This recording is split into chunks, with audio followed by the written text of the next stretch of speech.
जय श्री राम। स्वागत है आप सभी का एक बार फिर से मेरे YouTube चैनल पर। मैं आपके सामने आज लेकर आया हूँ सितंबर 2021 का मासिक राशिफल। आज की वीडियो में हम बात करेंगे तुला राशि तुला लग्न वालों के लिए ये महीना गोचरीय व्यवस्था में चल रहे ग्रहों के बारे में।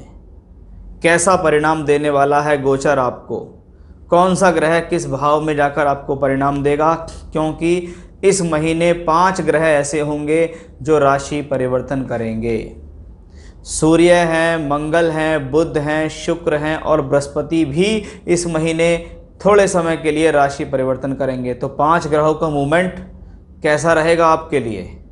अगर आपका चंद्र राशि तुला है, यानी आपका चंद्रमा 7 नंबर में बैठा हुआ है, आपके बोलता नाम तुला राशि से है या आपका लग्न तुला है, तो ये वीडियो आपको बहुत सहायता दे सकती है और इसको सुनकर ध्यान में रख के इसकी बातें आप अपने जीवन को साकार भी कर सकते हैं। आने वाली परेशानियों से पहले ही अवगत हो सकते हैं, क्योंकि गोचर को हमेशा चंद्रमा से देखा जाता है, लेकिन शास्त्रकारों का ये मत है कि गोचर लगन से भी देखना चाहिए। 70% तक परिणाम चंद्रमा से होते हैं और 30% परिणाम लग्न से मिलते हैं। इसलिए लग्न और चंद्रमा दोनों के फलों को मिलाकर हम लेकर आते हैं मासिक राशिफल। बाकी कुंडली में ग्रह की स्थिति क्या है और दशा क्या चल रही है वो 70% परिणाम देते हैं, लेकिन हम गोचर को तो पकड़ ही सकते हैं, क्योंकि गोचर सभी की कुंडलियों पर लागू होता है। तो ये 30% गोचर आपको अच्छा है या आपके लिए खराब है, उसके बारे में हम बात करेंगे सितंबर के महीने में। सबसे पहले ग्रहों की रूपरेखा देखते हैं कि आपके धन भाव और अष्टम भाव पर राहु केतु का एक्सेस काफ़ी लंबे समय से है। राहु केतु यहाँ उच्चस्थ अवस्था में है।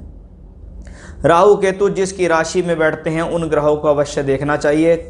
अगर राहु शुक्र की राशि में है तो शुक्र को देखो, केतु मंगल की राशि में है तो मंगल को देखो। वहीं चौथे भाव में शनिदेव अपनी स्वराशि के अंदर विराजमान है, वक्री स्थिति में है। बृहस्पति पंचम भाव में वक्र स्थिति में होकर चल रहे हैं। सूर्य मंगल का एक योग जिसको मैं धन के लिए बहुत अच्छा मानता हूँ, वो आपके एकादश भाव में महीने की शुरुआत में बनेगा, और द्वादश भाव में जो बन रहा राजयोग है वो शुक्र और बुध का है।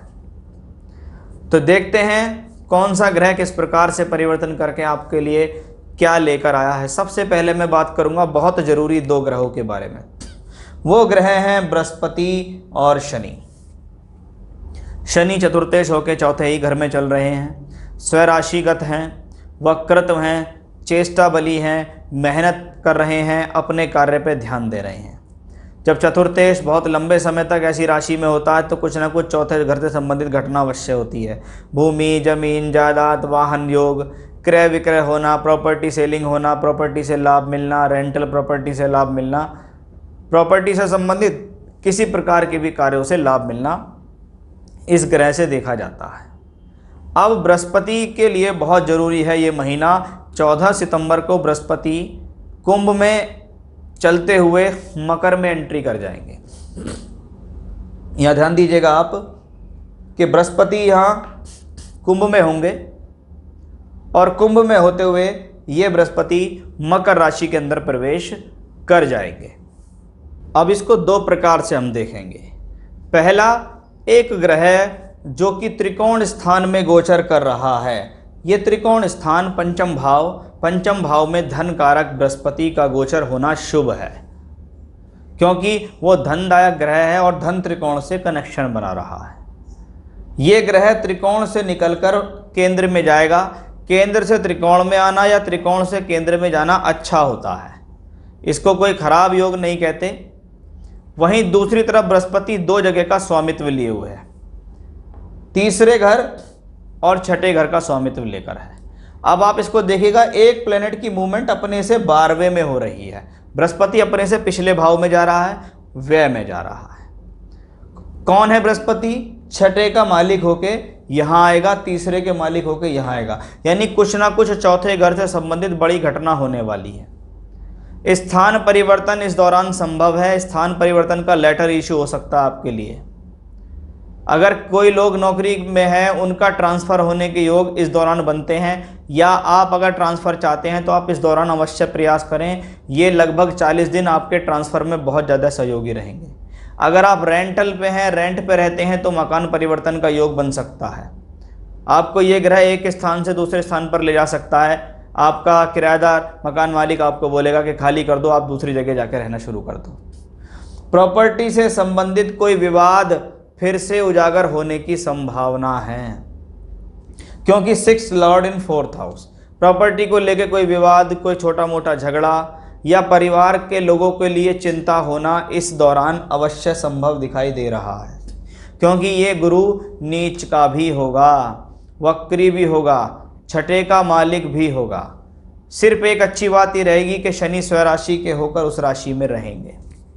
अब स्वराशि के शनि जब इस राशि के अंदर रहेंगे तो वो इन चीज़ों को हैंडल कर सकते हैं, थोड़ी बहुत कम कर सकते हैं, लेकिन पूरी तरीके से ख़त्म नहीं कर सकते। इसमें खास तौर पे ध्यान देना, अगर आपका लगन तुला है, आपकी राशि तुला है, आपको बृहस्पति की महादशा अंतर या प्रत्यंतर चल रही है, तो बहुत सावधान रखें। 6th and 3rd Lord in 4th house किसी प्रकार की दुर्घटना के संकेत हो सकते हैं। वाहन चलाने में सावधानी बरतें, चोट लग सकती है, बिना वजह किसी झगड़े झंझट में इन्वॉल्व हो सकते हैं आप। उस लिए वो 40 दिन आपके लिए इस प्रकार से प्रॉब्लमेटिक हैं। थोड़ा सा अपने आप पर भी संयम रखिएगा, और जो परिस्थिति चल रही है उसको बहुत आराम से समय, क्योंकि ज़्यादा नहीं है, 40 दिन का समय है, इसको आप आराम से काट सकते हैं। तो बृहस्पति क्योंकि जहाँ का मालिक है वहाँ के भी फल देगा, और जहाँ बैठता है वहाँ के भी फल देगा। तीसरा और छठा घर अच्छा नहीं होता, और उसी का मालिक अगर नीच भी हो, वक्री भी हो। अच्छी बात सिर्फ इतनी ही है कि वो मकर में चल रहा है, लेकिन थोड़ी बहुत ही ये चीज़ कवर कर सकती है। अगर दशा में भी आप आ गए हो कि अगर आपको शनि की महादशा अंतर या प्रत्यंतर है, बृहस्पति की महादशा अंतर प्रत्यंतर चल रही है, क्योंकि ये योग शनि बृहस्पति का योग है। शनि बृहस्पति यहाँ से बैठकर 10th हाउस को दृष्टि देंगे। हो सकता है प्रोफेशन को लेके कोई वाद विवाद हो जाए, प्रोफेशन को लेके कोई झगड़ा झंझट हो जाए, नौकरी को लेकर कोई समस्या आ जाए, तो थोड़ा सा उस दौरान आपको सतर्कता बरतनी होगी, क्योंकि यहाँ पे बैठा हुआ बृहस्पति 8th हाउस और 12th हाउस को दृष्टि देता है। ग्रह अपने से 7वें में तो देखेगा ही, लेकिन जब 8th हाउस और 12th को दृष्टि देता है तो अचानक से पीड़ा देने के योग भी बनाता है। तो अपने आप का उन 40 दिनों में बहुत ख्याल आपको रखना होगा। 14 सितंबर से आने वाले 40 दिन आपके लिए थोड़े से टिपिकल हैं। चलिए, तो ये तो बात थी शनि और बृहस्पति की। अब बात करेंगे सूर्य मंगल के धन योग की, कि ये तो है आपके लिए एक सावधानी। अब ग्रहों की मूवमेंट जो आपको पिछले समय से भी कुछ ना कुछ देती आ रही है। एकादशेष एकादश में है, लाभ मिल रहा है, सोर्स ऑफ इनकम मिल रहे हैं, किसी ना किसी तरीके से फ़ायदा आ रहा है। व्यक्ति खाली नहीं बैठा है, उसके पास इतना आमदनी लगातार है जिससे उसका घर परिवार चल सके। अगर उसको दशा बहुत ही बढ़िया चल रही है तो ये आपके धन को और ज़्यादा बढ़ा देती है। सूर्यदेव एकादशेष होकर एकादश में होंगे 16 तारीख तक। उनका साथ 5 सितंबर तक दे रहे हैं मंगल। कौन है मंगल? धनदायक मंगल, सप्तम पब्लिक इमेज दायक मंगल, परिवार का सहयोग, पत्नी का सहयोग दिलाने वाला मंगल है, जो द्वितीय शो के दूसरे घर को देख रहा है, सोर्स ऑफ इनकम बना रहा है, बोलचाल के माध्यम से सोर्स ऑफ इनकम बना रहा है। अब ये सूर्य और मंगल, पहले जाएगा मंगल यहाँ से। कहाँ है मंगल? मंगल जाएंगे 12th हाउस में। 12th house, house of expenditure, किसी चीज़ का खर्च होना, किसी चीज़ का व्यय होना दर्शाता है। 12वां घर चिंताएं दर्शाता है। अशुभ ग्रह का 12वें घर में गोचर होना आपको किसी न किसी प्रकार से मानसिक चिंता में डालता है। व्यक्ति अपनी इमेज के लिए, अपनी प्रेस्टीज के लिए कि समाज में मेरा नुकसान या हनन ना हो जाए, उसके लिए मैं और ज़्यादा मेहनत करूंगा, लेकिन सामाजिक रूप से मैं अपना पतन नहीं चाहता, मैं लोगों के बीच में नहीं चाहता कि इसका काम डूब गया, ये बेकार हो गया। उसके लिए व्यक्ति के एफर्ट शुरू हो जाते हैं। मंगल जब धन का मालिक होकर द्वादश में पड़ता है तो पैसा कमाने के लिए एफर्ट्स लगते हैं। जितना पैसा आप उस दौरान लेकर आ रहे हो उतना आपका लगातार खर्च में परिवर्तित हो रहा है।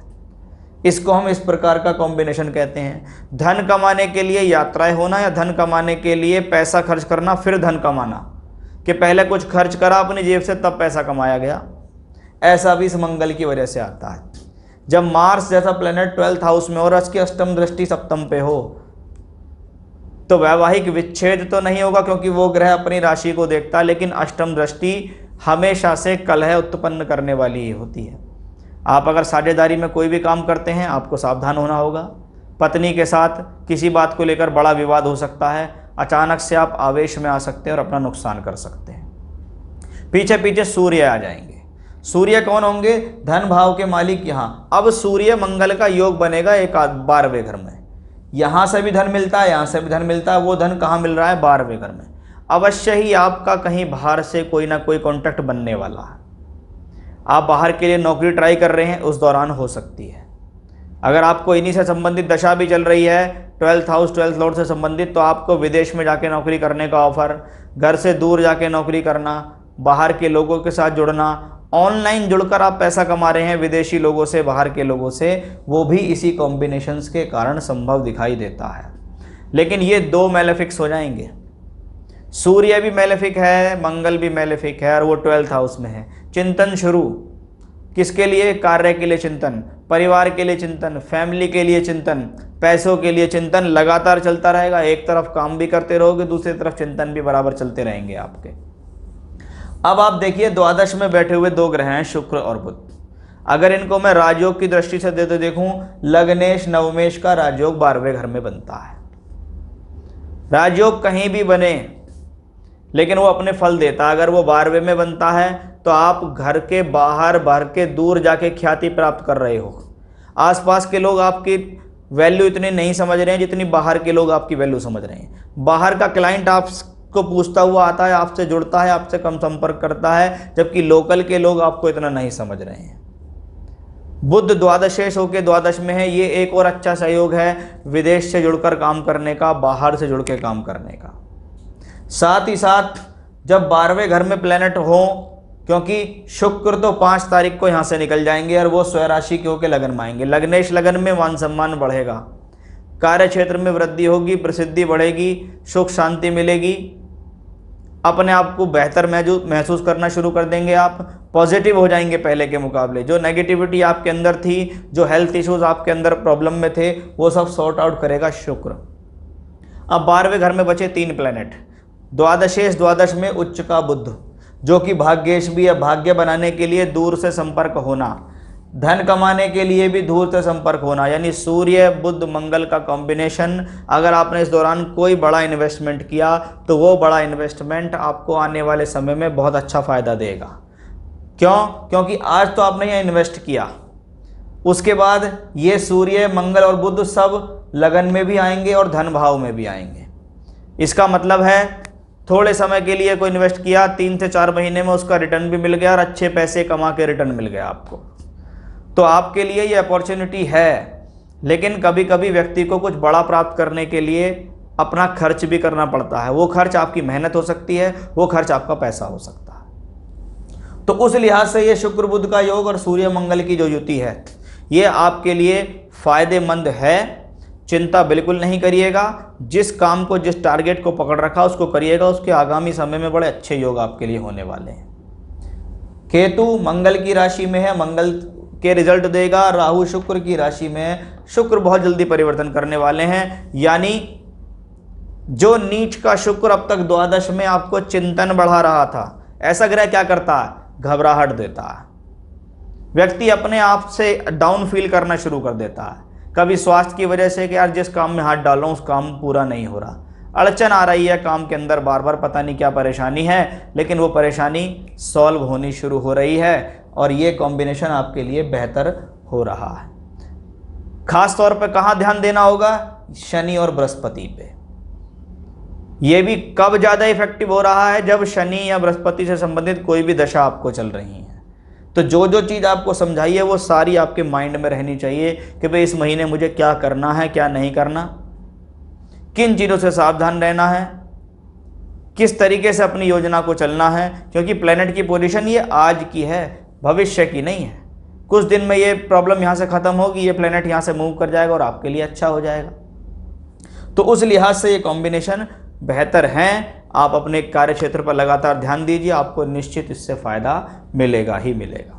तो ये था मेरा आज का विषय कि तुला राशि तुला लग्न वालों के लिए सितंबर का महीना कैसा रहने वाला है, किन किन बातों का रखना होगा विशेष तौर पे ध्यान। फिर से नए विषय के साथ आपके सामने हाजिर होऊंगा मैं। तब तक के लिए बने रहिएगा मेरे साथ। जय श्री राम।